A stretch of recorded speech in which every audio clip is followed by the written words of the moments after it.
നമസ്കാരം. നാളെ വളരെ വിശേഷപ്പെട്ട ഒരു ദിവസമാണ്.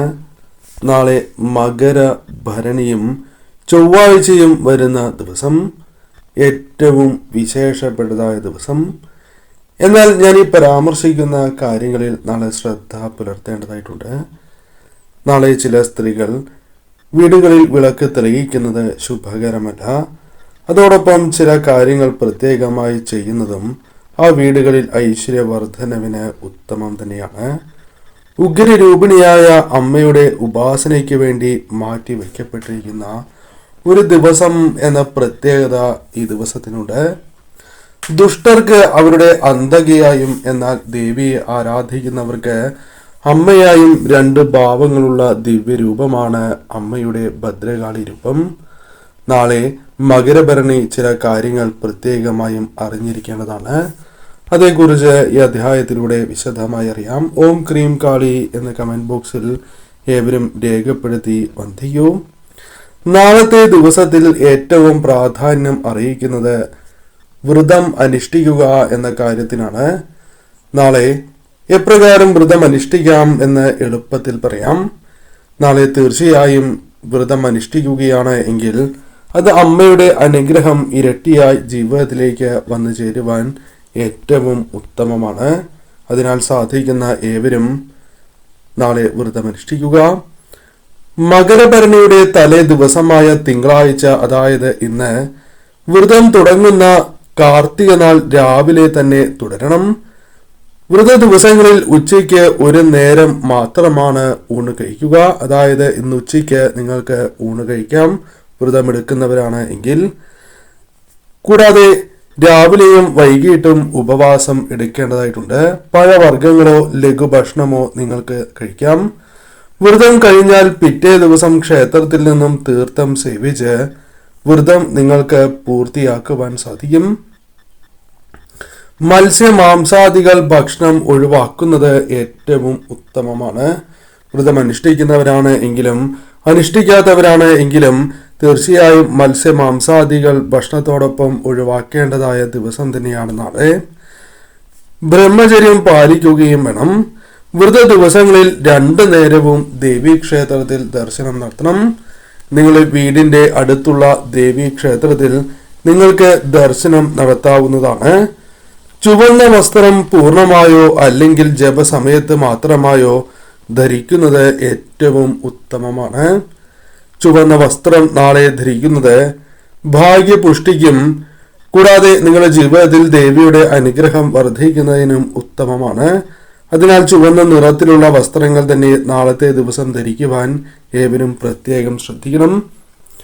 പുലവാലായ്മ ഉള്ളവരാണ് എങ്കിലും മാസമുറ ഉള്ളവരാണ് എങ്കിലും നാളത്തെ ദിവസം വ്രതമെടുക്കുവാൻ പാടുള്ളതല്ല. നാളത്തെ ദിവസം പ്രധാനമായും ചെയ്യേണ്ടതായ കാര്യങ്ങളിൽ ഒന്ന്, 2 നേരവും, അതായത് അതിരാവിലെയും സന്ധ്യാവേളയിലും നിങ്ങൾ വിളക്ക് തെളിയിക്കണം എന്നുള്ളതാണ്. നിങ്ങൾ ഈ സമയം നെയ്വിളക്ക് തന്നെ തെളിയിച്ച് പ്രാർത്ഥിക്കുവാൻ പ്രത്യേകം ശ്രദ്ധിക്കണം. ആ നെയ്വിളക്ക് ഭദ്രദീപമാണ് എങ്കിൽ ഏറ്റവും വിശേഷം. 5 തിരിയിട്ട ഭദ്രദീപം തന്നെ നാളെ 2 നേരവും വീടുകളിൽ വിളക്ക് തെളിയിക്കുവാൻ ശ്രദ്ധിക്കണം. കൂടാതെ നാളത്തെ ദിവസത്തിന്റെ പ്രാധാന്യം ഏവരും മനസ്സിലാക്കിക്കൊണ്ട് തന്നെ ഈ കാര്യങ്ങൾ കേൾക്കുവാൻ ശ്രമിക്കുക. മൂലമന്ത്രജപം അഭീഷ്ടസിദ്ധി നിങ്ങൾക്ക് പ്രദാനം ചെയ്യുന്ന ഒരു ദിവസം തന്നെയാണ്. മകരം, കുംഭം, മീനം മാസങ്ങളിലെ ഭരണി ദിവസങ്ങളിൽ 2 നേരവും കുളിച്ച് ദേവിയുടെ മൂലമന്ത്രം നിങ്ങൾ ജപിക്കുകയാണ് എങ്കിൽ അത് ഏറ്റവും വിശേഷപ്പെട്ടതായ ഫലമാണ് നൽകുക. അത്ഭുത ശക്തിയുള്ള ഭദ്രകാളി ദേവിയുടെ മൂലമന്ത്രം തന്നെയാണ് ഇത്. ഈ മന്ത്രം നിങ്ങൾ ജപിക്കുന്നതിലൂടെ നിങ്ങൾക്ക് പെട്ടെന്നായിരിക്കും ഫലസിദ്ധി വന്നു ചേരുക. മന്ത്രം ഇപ്രകാരമാണ്: ഓം ഐം ക്ലീം സൗ ഹ്രീം ഭദ്രകാളിയേ നമഃ. ഓം ഐം ക്ലീം സൗം ഹ്രീം ഭദ്രകാളിയേ നമഃ എന്നാണ്. ഈ മന്ത്രം നിങ്ങൾക്ക് 48 തവണ ജപിക്കാം. 2 നേരവും 48 തവണ ജപിക്കുന്നത് പെട്ടെന്ന് ഫലസിദ്ധി വന്നു ചേരുന്നതിന് കാരണമായി തീരും. കാര്യവിജയങ്ങൾ നിങ്ങൾക്ക് നേടിയെടുക്കുവാൻ സാധിക്കുന്ന ഏറ്റവും ഉത്തമമായ ഒരു മന്ത്രമാണ് ഇത്. നിത്യജപത്തിനും ഏറ്റവും ഉത്തമമാണ്. കാരണം ഭദ്രകാളി ദേവിയുടെ അനുഗ്രഹം സദാ നിങ്ങളിൽ നിലനിൽക്കുവാനും നിങ്ങൾക്ക് സംരക്ഷണ കവചം ഒരുക്കുവാനും ഏറ്റവും ഉത്തമമായ ഒരു മന്ത്രം. അതിനാൽ തീർച്ചയായും നാളത്തെ ദിവസം ഈ മന്ത്രജപം പ്രത്യേക പരിഗണന നൽകേണ്ടതായിട്ടുണ്ട്. നാളെ മുതൽ ജപിച്ച് തുടങ്ങുന്നതും ഉത്തമവുമാണ്. ശത്രുദോഷം മൂലം വരുന്ന ദുരിതങ്ങൾ അത് എത്ര കൊടി കെട്ടിയ ശത്രുവാണ് എങ്കിലും ആ ദുരിതങ്ങൾ നീക്കുവാൻ ഈ ജപത്തിന് അല്ലെങ്കിൽ ഈ മന്ത്രജപത്തിന് അത്ഭുതകരമായ ശക്തിയുണ്ട് എന്നതും വാസ്തവമാണ്. നിങ്ങൾക്ക് 12, 21, 41 തുടങ്ങിയ ദിവസങ്ങളും ജപിക്കാം. ഇത്ര ദിവസങ്ങൾ ജപിക്കുന്നതും നിങ്ങൾക്ക് ശത്രുദോഷത്തിൽ നിന്നും അനുകൂലമായ ഫലം, അതായത് അത്തരം കാര്യങ്ങൾ അകന്നു പോകുന്നതിന് ഉത്തമമാണ്. ഭരണനാളിൽ ജപം തുടങ്ങുന്നത് ഏറ്റവും വിശേഷമാണ്. നിങ്ങൾ ജപിക്കാത്തവരാണ്, സ്ഥിരം ജപിക്കാത്തവരാണ് എങ്കിൽ നാളെ ജപം തുടങ്ങുന്നതിന് വിശേഷപ്പെട്ട ദിവസം മീനഭരണി വരെ ചെയ്യുന്നത് ഏറ്റവും ഉത്തമവുമാണ് എന്ന കാര്യം ഓർക്കുക. ഭദ്രകാളി സൂക്തം ദുരിതശാന്തിക്ക് ഏറ്റവും ഉത്തമവുമാണ്. വേദമന്ത്രമായ ഭദ്രകാളി സൂക്തം ചൊല്ലി പുഷ്പാഞ്ജലി കഴിക്കുകയാണ് എങ്കിൽ എത്ര ദുരിതത്തിൽ നിൽക്കുന്ന വ്യക്തിയാണ് എങ്കിലും നിങ്ങൾക്ക് ആ ദുരിതങ്ങളിൽ നിന്നും മോചനമാണ് ലഭിക്കുക. കൂടാതെ ഇന്നേ ദിവസം ക്ഷേത്രത്തിൽ ഈ പുഷ്പാഞ്ജലി നിങ്ങൾ ചെയ്യിക്കേണ്ടതായിട്ടുണ്ട്. തെച്ചിപ്പൂവ് ഗുരുതിയിൽ മുക്കി പുഷ്പാഞ്ജലി നടത്തുകയാണ് എങ്കിൽ പെട്ടെന്ന് ഫലസിദ്ധി ലഭിക്കും. 12, 21, 36 തുടങ്ങി യഥാശക്തി ദിവസം ചെയ്യിക്കണം. ഉത്തമനായ ഒരു കർമ്മിയെ കൊണ്ട് ചെയ്യിക്കുവാൻ പ്രത്യേകമായ ശ്രദ്ധ നിങ്ങൾക്ക് ഉണ്ടാകേണ്ടതായിട്ടുണ്ട്. നിങ്ങൾക്ക് ജപിക്കുവാൻ സാധിക്കുന്ന മറ്റൊരു വിശേഷപ്പെട്ട മന്ത്രം കാളി ഗായത്രി മന്ത്രമാണ്.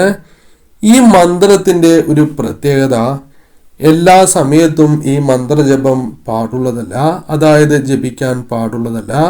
പ്രത്യേകമായ സമയത്താണ് ഈ മന്ത്രം ജപിക്കേണ്ടത്. കാളി ഗായത്രി മന്ത്രം അത്ഭുത ശക്തിയുള്ള ഒരു മന്ത്രമാണ്. 84 പ്രാവശ്യം വീതം മകരഭരണി നാളിൽ തുടങ്ങി 28 ദിവസം 2 നേരം ജപിക്കുക. പാപശാന്തി നിങ്ങളിൽ വന്നു ചേരും. ജന്മദോഷശാന്തിക്കും ഏറ്റവും ഉത്തമമാണ്. അതായത് മുൻജന്മത്തിൽ നിങ്ങളിലേക്ക് വന്നു ചേർന്നിരിക്കുന്ന ദോഷങ്ങൾ പരിഹരിക്കുന്നതിനും ഉത്തമമാണ് ഈ മന്ത്രജപം. മന്ത്രം ഇപ്രകാരമാകുന്നു. എന്നാൽ പ്രധാനമായും ശ്രദ്ധിക്കേണ്ടതായ കാര്യം, ഈ മന്ത്രം അതിരാവിലെ അല്ലെങ്കിൽ പകൽ സമയങ്ങളിൽ മാത്രമേ ജപിക്കുവാൻ പാടൂ. രാത്രി സമയങ്ങളിൽ ഈ മന്ത്രജപം പാടില്ല എന്ന കാര്യവും പ്രത്യേകം ഓർക്കണം. ഈ മന്ത്രം ജപിക്കുവാൻ സാധിക്കുന്നത് പോലും അമ്മയുടെ അനുഗ്രഹം നിങ്ങളിൽ ഉള്ളതിനാൽ കൂടിയാണ്. മന്ത്രം ഇപ്രകാരമാണ്: ഓം രുദ്രസുധായേ വിദ്മഹേ ശൂലഹസ്തായേ ധീമഹേ തന്നോ കാളി പ്രചോദയാത് എന്നാണ്.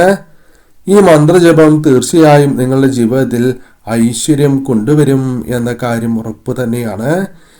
ഭരണനാളിൽ വീടിന്റെ മുൻപിൽ മെഴുകി വൃത്തിയാക്കി പൊങ്കാലയിടുകയാണ് എങ്കിൽ നിങ്ങളുടെ ജീവിതത്തിൽ ദാമ്പത്യ സൗഖ്യം വന്നു ചേരും. ദാമ്പത്യ ശാന്തിക്ക് ഉത്തമമാണ്.